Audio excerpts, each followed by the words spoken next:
Assalamu alaikum fam, hope you're doing well. We are continuing our overall deep dive into the constitution of the Society of the Jesuits.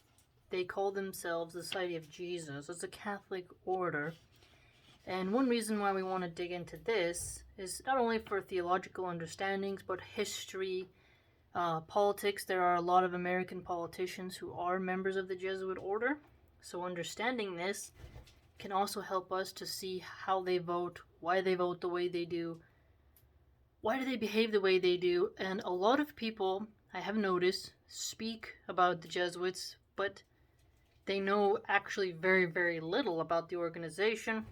And this prompted me to want to read it for myself in order to sift through fact versus fiction. And let's begin. So, there's some rules here that they have for us. And this is still the Chapter 4 General Exam area. And it says here essentially that communications with friends or relatives are going to be limited. And that the letters must be seen, both the sent and received. They contend that such communication with the outside world disturbs one from spiritual life. And you're not really encouraged to receive or write any letters. They really want to avoid that, but a superior must give a judgment to see if such communications is needed. And they also speak about how natural affection for relatives should be converted into a more spiritual charity level. So you're only supposed to love in a sense of what charity requires. So they seem to really want you to not be in danger from the disorder that can reside in natural love, and they contend that the novices are inclined to that. I found that quite interesting. They also continue that to love by what's ordered by charity requires, and that to be as one who is dead to the world. I found that quite interesting, because remember, they want their members to also not have hope for regaining items they used to have that they gave away. They are not allowed to have anyone hold their money. So both monetary and clothing and other stuff are supposed to be given away. And your love is supposed to be highly regulated.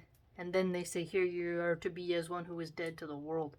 And all that entails. So the stuff of the world.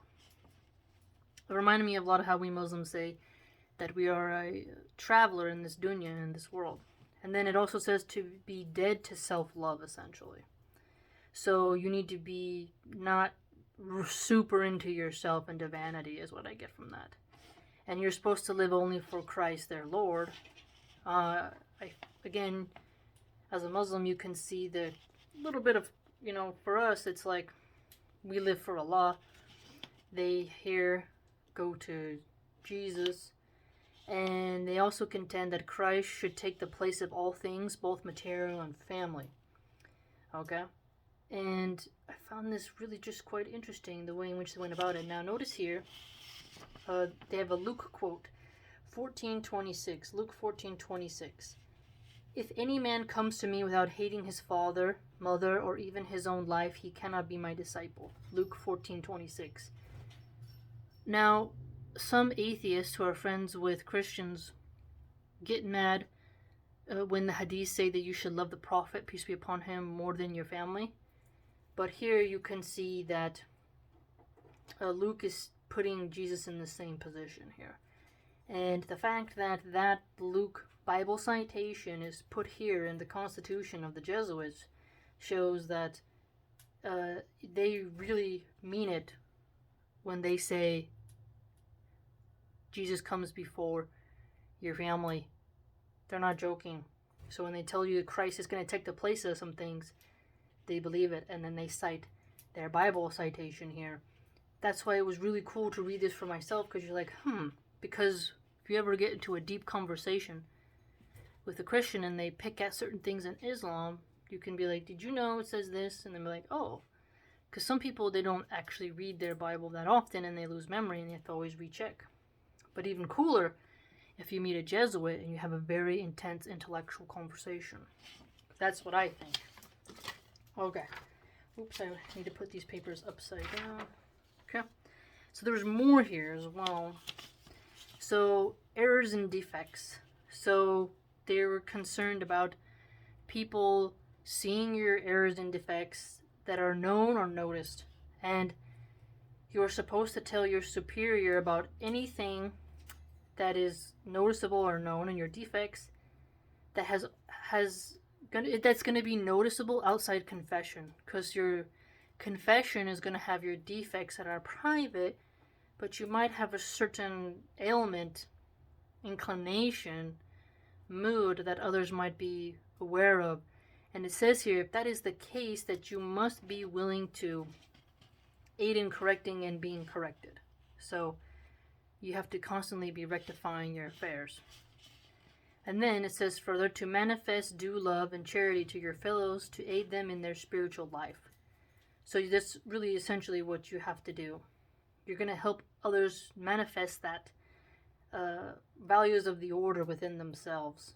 And that will be for the greater glory of God, they say. They have so far 6 principal testing experiences that are required of members before or after they enter into a house or a college. And there will be others as well. And it says here that they can be adapted, they can be postponed, even advanced, and replaced by others.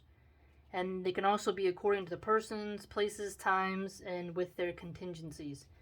But there will definitely be, they contend, lots of testing experiences, upon you as a candidate. Like I said, it's not just so easy where you're like, oh, I did this sin and I'm a degenerate gambler, so I'm going to go join this or that. I don't know what the monks do, but you see this a lot with the Buddhists, where they'll get a lot of like ex-Hollywood types who are like total hedonists and they want to change their life, and so they go join the monks around them and live amongst them in Tibet or something like that.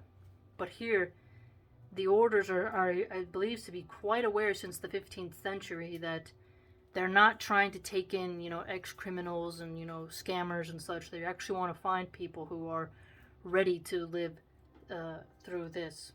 Now, I've only gotten into the first 2 exercises, but the first one, it consists of making spiritual exercises for 1 month.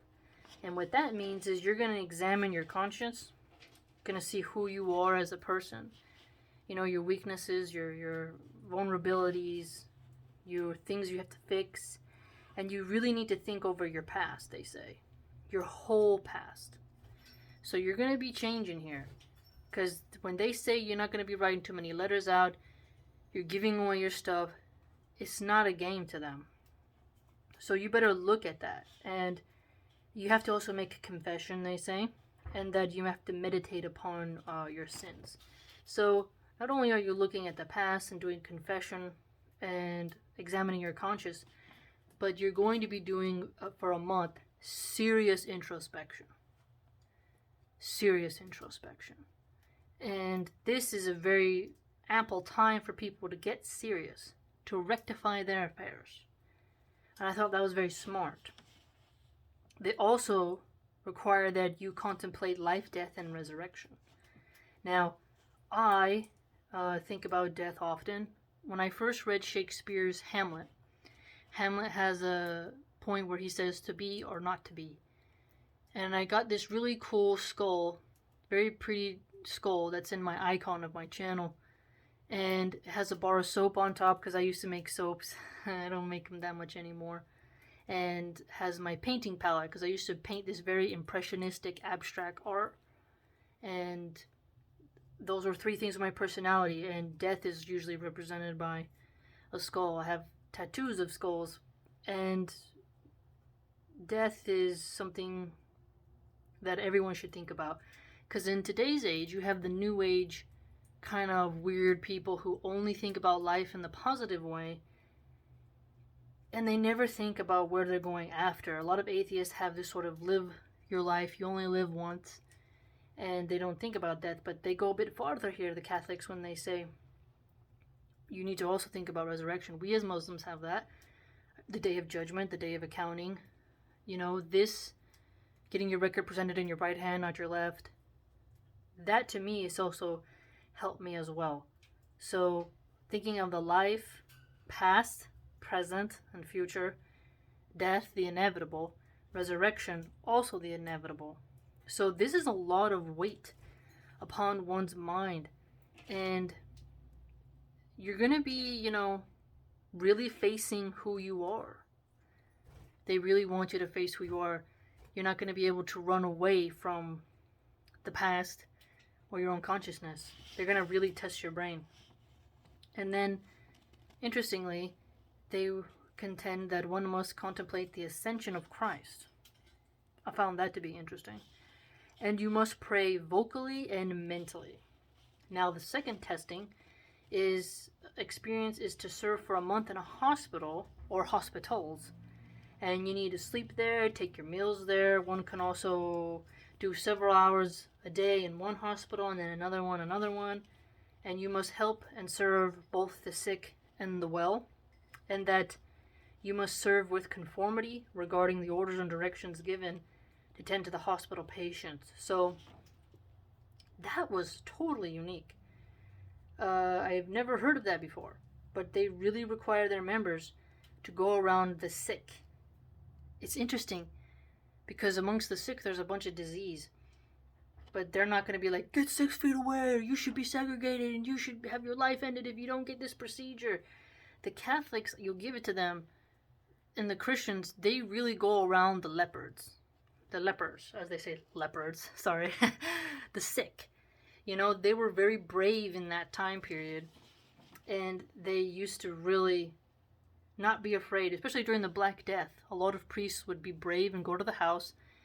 It wasn't like the liberal atheists today where they are cowering in fear and just frantically paranoid over something with a super high survival rate.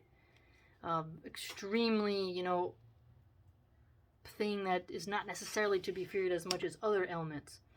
So here you see a bit of boldness. And remember how they said they have to think about death? Putting people in a hospital to see people suffer really does something to your heart. So they've told you here clearly in past sections as well, materialism, dead to the world, dead to self-love, really regulating how your love is and to really change that to more spiritual affairs. Not having too much correspondence with your family who might upset you or nag you or do something else. And to really let go of this lust for money. And you're going to be doing massive amounts of introspection, spiritual exercises essentially. And now you're going to be tending to the sick. It's an experience that is going to help you develop in your spiritual cords. I found that to be just really, really nerdy. I mean, it's quite admirable, right? And it's like they're really giving people the go here. So hopefully you learned something. I know I did. And onward.